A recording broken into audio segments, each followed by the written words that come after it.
She said it like she'd forgotten how much it used to mean to her, a small smile pulling at the edge of her voice. You always did know how to change the room. The words hung there, soft but sharp, filling the silence between us like the dust caught in late afternoon light. I didn't know what to say. I hadn't seen her in 2 years, not since the day I walked out of her class without looking back, pretending I wasn't carrying her voice with me. Now she was standing in front of me again, older, more composed, but with something gentler beneath the surface. It was supposed to be a quick visit. I'd come back to the campus to drop off a letter of recommendation form. She wasn't even supposed to be here this late, yet the light from her office was still on, spilling out into the empty hallway like a secret waiting to be kept. She looked up when I knocked, and the moment our eyes met, the air shifted. Still working after hours? I said, trying for casual. Her mouth curved. Some habits refuse to retire. I stepped inside. The door clicked shut behind me, too quietly to be accidental. Her office smelled faintly of jasmine tea and old paper, the kind of scent that makes you slow down without realizing why. There were stacks of essays, a worn cardigan hanging off the back of her chair, and a photo on the shelf turned slightly toward the wall. She looked the same, almost, except her hair was shorter, and there were tiny lines near her eyes that deepened when she smiled. I'd imagined this moment 100 times. None of those versions had prepared me for how real she would look under the lamp's soft light, not a fantasy, not an ideal, but a woman whose calm made my chest ache. She motioned to the chair across from her. Sit if you're not in a rush. I'm not. I sat. My knee brushed the edge of her desk. Her gaze flickered down, just for a second, then back up, steady, unreadable. Graduate school treating you well? I guess, I said. It's quieter without someone asking why my essays sound like confessionals. That earned a quiet laugh. You still write like you're trying to be forgiven. I swallowed. Maybe I am. The room went still again, the kind of stillness that made you aware of your own breathing. Her hand reached for her teacup, and when her fingers brushed mine, just barely, either of us moved away. It wasn't a deliberate touch. But it wasn't an accident either. She leaned back, her tone lighter now, though her voice had gone a little lower. You've changed, she said. Good changed? I'm still deciding. Her smile was knowing, not playful, not teasing, but something more dangerous, recognition. For a moment, I thought I saw a trace of something in her eyes, the same uncertainty that had once flickered across her face when she'd lingered too long at my desk, explaining a poem we both understood differently than we should have. The air between us tightened, humming with everything we hadn't said back then. Then the doorknob turned. A shadow crossed the light. She straightened instinctively, her hand retreating to her lap as if caught mid-thought. I stood without meaning to. The door opened halfway, a voice called from the hall, muffled, casual. And just before she answered, she looked at me again, that same quiet, impossible look that said everything she couldn't. Stay. Her eyes seemed to whisper. But her voice said something else entirely. After the interruption, the visitor left almost as quickly as they'd arrived, a student dropping off papers, apologizing for the timing.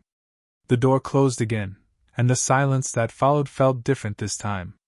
She didn't look at me right away. Her hand lingered near her teacup, fingers tracing the rim as if she needed something to do. Sorry about that, she murmured. It's fine, I said. My voice came out quieter than I meant it to. It wasn't fine. The moment had been hanging there, fragile and dangerous, and now we both knew it had existed. I leaned back against the chair, pretending to study the shelves behind her desk. Books lined them in uneven stacks, poetry, literary criticism, a few well-worn novels. There was a photo of her standing by a lake, alone, hair windswept. No ring. I remembered the rumors years ago, the quiet divorce she never spoke of, the husband who'd taken a job out of state and never really come back. I'd never asked? But I'd seen the way she sometimes paused before speaking, as though editing out parts of herself no one had asked to hear. You still live nearby? She asked finally. For now. That's vague. So's the future. That earned a small, tired laugh. You sound older. I smiled, half to hide the ache in my chest. You don't. She tilted her head, eyes catching the light. That's not true. You just learned to see past it. Her words hit too close to where I didn't want to look. She stood, walking toward the window. The faint reflection of her figure shimmered in the glass, all soft lines and restraint. You know, she said, voice low. You shouldn't look at people the way you do. I swallowed. How's that? Like you're memorizing them. Maybe I am. She turned, and for a heartbeat we were too close. I caught the scent of her, jasmine and paper and something warm underneath. Her sleeve brushed my hand, light as breath, and my skin reacted before my thoughts could. She didn't move. Neither did I. It wasn't about crossing a line. It was about realizing it had already been crossed, slowly, over years of glances and silences and unfinished sentences. I shouldn't. She began, then stopped. The pause hung open between us. I wanted to say something, anything, but the words got caught somewhere in my throat. Instead, I reached out, steadying the folder that was slipping from her hands. My fingers met hers, and she didn't pull away. It was nothing, a touch meant to help. But it stayed. Too long. Too still. She looked up, and in that look was every reason to stop, and every reason she wouldn't. Outside, the hallway lights dimmed automatically for the night. She drew a slow breath, the kind you take before pretending something didn't happen. But she didn't step back. Not yet. The next week, I told myself I wouldn't see her again. That the moment in her office had been nothing more than a strange lapse in judgment, a quiet, dangerous current we both stepped into without meaning to. But when I found myself walking past the English department again, my feet didn't stop. Her light was on, as always. I told myself it was coincidence. It wasn't. When she looked up and saw me through the glass door, her expression flickered, surprise, then something softer she didn't have time to hide. You're here late, she said, standing up. So are you. She hesitated. Old habits. I smiled. You already said that. That earned the smallest lift of her lips, half amusement, half warning. Inside, the room felt smaller than before. Maybe because I couldn't stop noticing the little things, her hair pinned loosely, a button undone at her wrist, the faint hum of a desk lamp between us. She was grading papers, red pen tapping rhythmically against the page. You shouldn't keep showing up here, you know, she said, not looking at me. I know. Then why do you? Because I wanted to see you. The tapping stopped. Her eyes lifted, slow, deliberate. You shouldn't say that. I didn't plan to. She let out a shaky breath, then smiled faintly, the kind of smile meant to disguise how much she felt. You never do. For a moment neither of us moved. The clock on the wall ticked too loud, each second dragging between heartbeats. Then her phone buzzed sharp in the quiet. She flinched, reaching for it too quickly. A message lit up the screen, department chair, meeting reminder. She silenced it and turned the phone face down, as though that could erase it. We should be careful, she said. People talk. Let them, I said before I could stop myself. Her gaze snapped to mine, startled, pained, and something else entirely. You don't understand what that means for me. She was right. I didn't. Not completely. But I understood the way her hand trembled slightly when she set the pen down. I took a step closer. She didn't move away. Her breath hitched. Noah. The way she said my name, it wasn't warning. It was surrender. The space between us shrank until I could feel the warmth of her skin. My hand brushed her sleeve. She didn't pull back. We both leaned in, not enough to break anything, just enough to feel it breaking anyway. Her eyes flicked to my mouth, then back up. Seconds stretched, fragile, suspended. And then, the sound of footsteps in the hall. Voices. Laughter. She stepped back too fast, almost knocking over her cup. I reached out instinctively, catching it, catching her wrist instead. We froze. The voices passed. The footsteps faded. But our hands didn't separate. Her pulse beat against my palm, steady, insistent, real. When she finally spoke, her voice was barely a whisper. "This has to stop." I nodded. Neither of us moved. It started raining before either of us noticed. The kind of rain that begins as a whisper, soft, steady, then relentless. We'd left the building at the same time by accident, or maybe not. She was locking her office door. I was pretending to check my phone. By the time we stepped outside, the courtyard was already slick with water. "I'll wait it out," she said, glancing at the sky. I opened my umbrella and held it toward her without thinking. "You'll get soaked." Her hesitation was brief, half a second, then she stepped under it, beside me. The umbrella wasn't big enough for both of us. We stood close, closer than we ever had, the rain drumming above our heads. Her perfume had changed, lighter, unfamiliar, but the warmth of her beside me made my pulse stumble anyway. "You should go," she said softly. "You'll miss your train." "I don't mind." "You always mind." "Not with you." She turned her head slightly, eyes catching mine in the faint glow of the streetlight. There was something fragile in her expression, something breaking and trying to hold itself together. "You don't understand what this could cost me," she said. "Then tell me." Her silence was an answer in itself. We found shelter under the eaves of an old stairwell, the rain pounding around us like a curtain. She rubbed her arms for warmth, and before I could think, I reached out and pulled my jacket around her shoulders. Her hand caught mine halfway. "Don't," she whispered, but the word came out uneven, uncertain. "Don't what?" "Make this harder." The way she said it made my throat tighten. I brushed a strand of wet hair from her cheek. She didn't stop me. Her eyes fluttered shut, only for a moment, long enough for everything we'd been avoiding to feel suddenly, dangerously real. She stepped closer, maybe for warmth, maybe for something else. Our breaths mingled, shallow, uneven. "I shouldn't be here," she said, voice trembling. "Not like this." "Then tell me to go." Her lips parted, but no words came.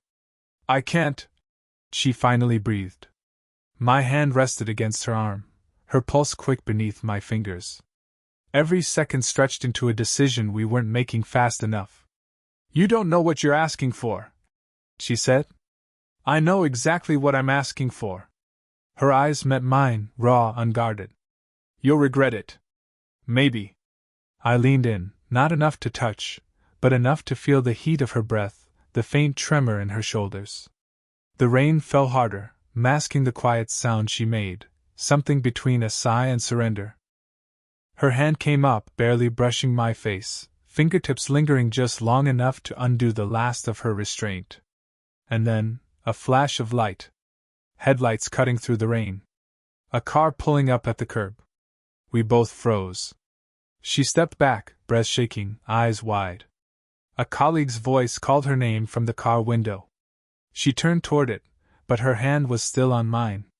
And before she let go, she whispered, low, almost breaking, "Don't make me choose." For 3 days I didn't see her. No messages. No accidental hallway glances. No faint glow from her office when I passed by after dark. I told myself it was for the best, distance, perspective, whatever word made it sound less like loss. But on the 4th night, a message appeared. "We need to talk." After hours. The building was nearly empty when I arrived. Her office door was half open, lights spilling out like before. She stood by the window, phone in hand, face pale in the reflection of the glass. She didn't turn when I entered. "You shouldn't have come," she said quietly. "You asked me to. That was a mistake." I waited, heart beating too fast. "What happened?" She turned then, eyes red, tired but steady. "Someone saw us." The words hit like cold water. "Who? Does it matter?" she said too quickly. "They told the department chair I've been." She stopped, pressing her lips together. "Too close to a former student." The room felt suddenly smaller, the air heavier. "I'm sorry," I said, because it was the only thing that fit. She shook her head. Don't apologize. You didn't do anything wrong.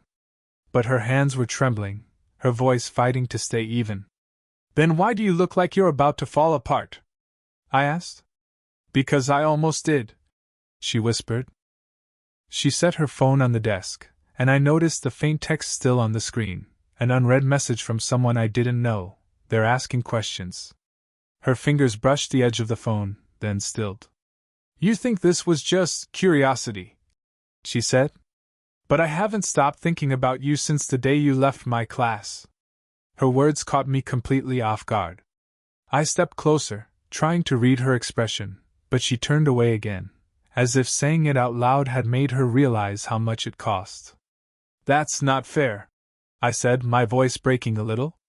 You can't drop that and then, I'm trying to protect you. She cut in. I don't need protecting. You're young. You have everything ahead of you. And she stopped, swallowing hard. I don't get to make selfish choices anymore. She started toward the door, but I caught her arm, gently, without thinking. Then let me make one, I said. She froze, her breath sharp, the warmth of her skin under my hand almost unbearable. For a moment, she didn't fight me. Her eyes met mine, that same deep, conflicted look that had undone me from the start. I told myself this was a mistake, she whispered. But you make it feel like the only thing that's ever been real. She stepped closer, close enough that her hair brushed my jaw. Then stop pretending it isn't, I said. Her breath trembled against my neck. And then, almost too quietly to hear, close the door. The door clicked shut behind us. For the first time, the sound didn't feel like protection, it felt like consequence. She stood with her back to me, breathing shallow, one hand still on the doorknob. The room was too quiet, the kind of silence that hums in your chest because you're both afraid to break it. Say something, I said. Her voice came out low, fragile. If I say it, it becomes real. It already is. She turned, finally facing me. The light from the desk lamp caught the damp in her eyes, the tension in her jaw. We can't undo this, she said. I don't want to. She flinched, as if I'd touched something too raw to name. I stepped forward, just enough to blur the distance. My hand brushed her sleeve, light, careful, but electric all the same. Her breath hitched. You don't know what you're asking for. I do, I said. For once I do. She shook her head, smiling bitterly. You think this is simple. It isn't. I never said it was simple. I just said it's true. That made her laugh, quiet, shaky, real. You always had a way of saying things I shouldn't let myself believe. I reached out, and this time she didn't move away. My hand found the curve of her shoulder. Her pulse jumped beneath my fingertips. Her voice dropped to a whisper. If we do this, I lose more than you can imagine. Then tell me to leave. Her eyes closed. I can't. I don't know who moved first. Maybe both of us did. One step, then another, until our foreheads touched. The air felt heavy, the world smaller, the sound of rain outside muffled by the space between our breaths. She lifted her hand to my chest, fingers trembling as if testing whether I was real. You shouldn't be here, she whispered again, but her voice broke halfway through it. Then stop me. Her eyes opened, and in them, I saw everything she'd been hiding: fear, want, regret, love that had nowhere to go. I've spent years keeping everything controlled, she said. Grades, lectures, expressions. You ruin all of it. Maybe that's not so bad. Her laugh turned into something close to a sob. I brushed a strand of hair from her face. My thumb lingered near her cheek, tracing the warmth of her skin. For a moment she leaned in, almost. The distance between us dissolved into a heartbeat, then hesitation. And just when I thought she would close the space entirely, she stepped back. Noah, she said, barely above a whisper. If I start, I won't stop. I nodded, not trusting my voice. Her eyes softened. Then understand this, I do want you. More than I should.